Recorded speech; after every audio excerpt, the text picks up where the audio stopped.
சித்ரா பௌர்ணமி அன்னைக்கு நாங்கள் ஃபேமிலியோட சிவன்மலைக்கு வந்தோங்க. சித்ரா பௌர்ணமி சிவன்மலையில் ரொம்ப சூப்பராக செலிப்ரேட் பண்ணுவாங்க. நிறைய பூஜைகள் நடக்கும். முருகனுக்கு ரொம்ப சூப்பராக அலங்காரம் பண்ணியிருந்தாங்க.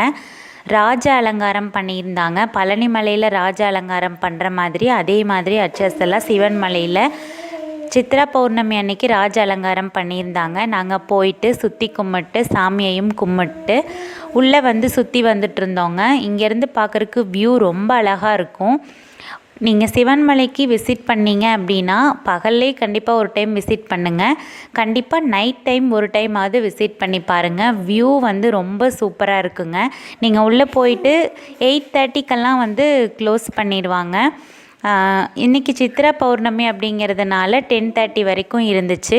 ஸோ நாங்கள் உள்ளே சாமி கும்பிட்டு சுற்றி வரவும் இருக்கிற வியூலாம் பார்த்து என்ஜாய் பண்ணோங்க. 2 வீலரில் தான் மேலே போனோம், 2 வீலரில் தான் கீழே வந்தோம்.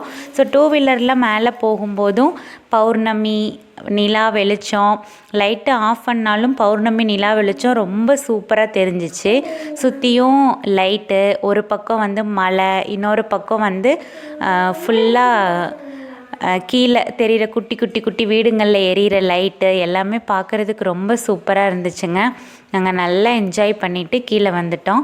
நிறைய பேர் கிரிவலம் போனாங்க. அதுக்கப்புறம் பள்ளியறை பூஜை நடந்தது, அதை நிறைய பேர் பார்த்தாங்க. ஏகப்பட்ட பேர் கிரிவலம் போனாங்க.